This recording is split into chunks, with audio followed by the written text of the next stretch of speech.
Our Bay Area innovator today is Lucy Cui. Lucy is an educator and artist with a focus on realism. When I see all sorts of different artists, the very traditional artists from the history or modern artists nowadays, they all have like their sense of beauty to guide them to use principles, to use the tools. For me, what is the beauty is like a divine drives the beauty, divine guides the beauty.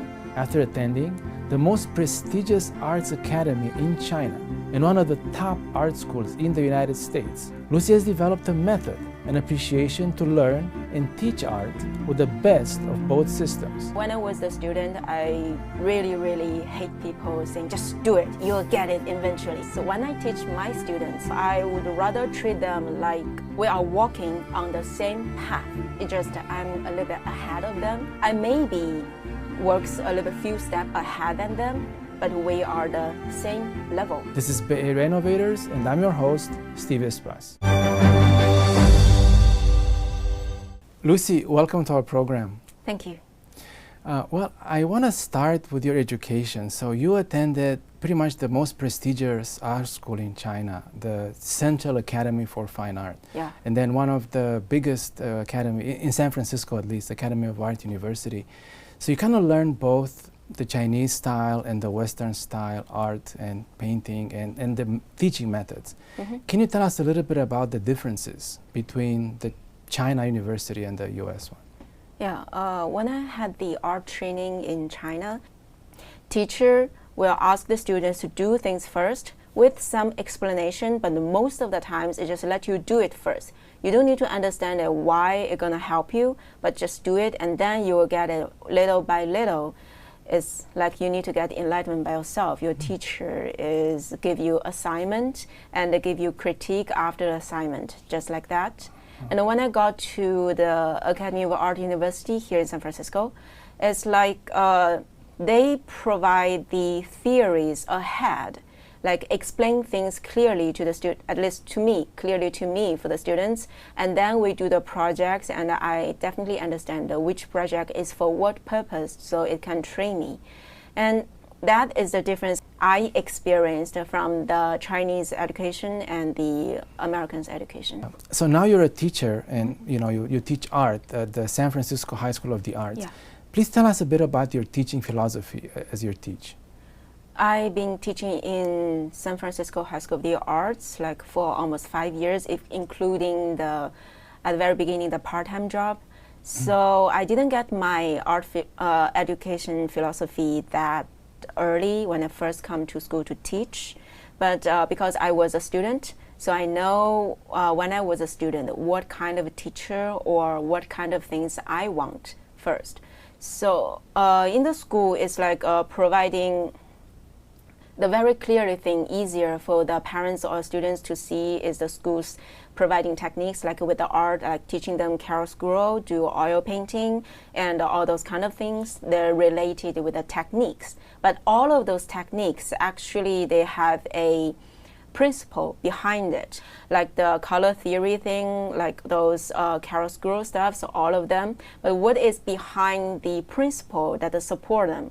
When I see all sorts of different artists, like at a very traditional artist from the history or modern artists nowadays, they all have like their sense of beauty to guide them to use the principles, to use the tools.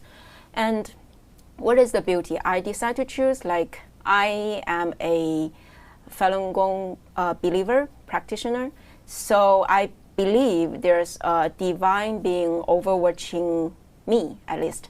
So for me, what is the beauty is like a divine drives the beauty, divine guides the beauty. Now, I saw you in classroom and I noticed you're very close to the students. You're like friends with them.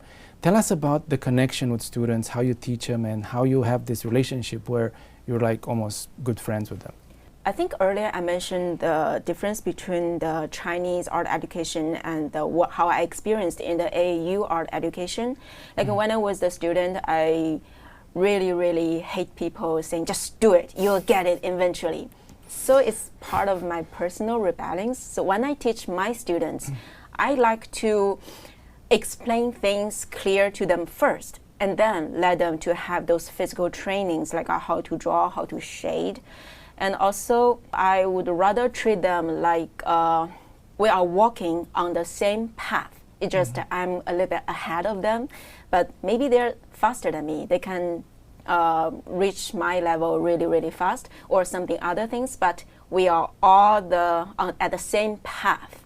I maybe works a little bit few steps ahead than them, but we are the same level. I just provide you some of the art stuffs, like those kind of things. If you like it, you just will take it easier or something. If you don't like it, I can figure out the other way, maybe using something else to be able to make sure you can get that principles. Maybe you hate that technique, but you still need to get that principles. So in the future, you can explore other things. We'll look at some of your paintings, and can you tell us a bit about? Let's start with this one right here. What was in your mind when you did this, and what does it represent? Oh, those two, they are like the master study after a artist called William Adolphe Bergru, a French guy. And I was doing those two is because I gave my students assignment to learn from the past masters, to learn from their techniques, to learn from their ideas, or those kind of things. So every time when I let my students to do a on-class work, I would prefer to do one with them together. So when we encounter the same situations, when they lose their patience because it needs pretty long time to focusing on drawing, I would understand like, oh, you see, I've been working this long. I actually lost my patience too. Let's figure out something else. Let's relax a little bit. So they can relate to you. Actually, I can relate it with them. Yes. So yes. I can, and they can say, oh, my teacher is suffering with me together. So something like that. It can make them feel a little bit better, sort of.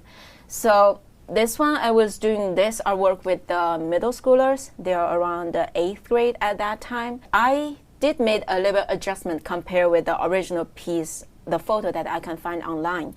I really like the bright or more saturated colors and make me feel happy. So I literally make the entire color saturation is more higher, even though still I'm study the Bergru's art. Same thing happens with the angel over here.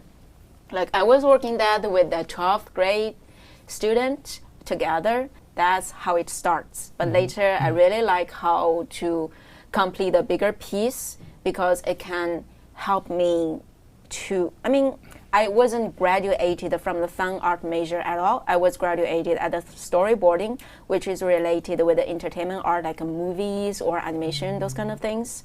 So I actually developed my fine art skills after I got work, but I think it's the 2nd year or the 3rd year during my work, my boss gave me the idea, so why not draw a Washington painting, big ones, historic painting. I was thinking, that sounds interesting, sure, why not? So I make a sketch draft for that big painting very fast because I do learn those art things as a storyboard artist, and I can make things pretty fast thinking about composition stuffs. And then I realized, okay, it looks good. Let's do a big oil painting. That's how I encounter some problems. So I figure out I need to, first, I need to study the human anatomy all over again so I can make up characters better. And then I need to practice how to make a big oil painting stuffs because I never did super huge oil painting before.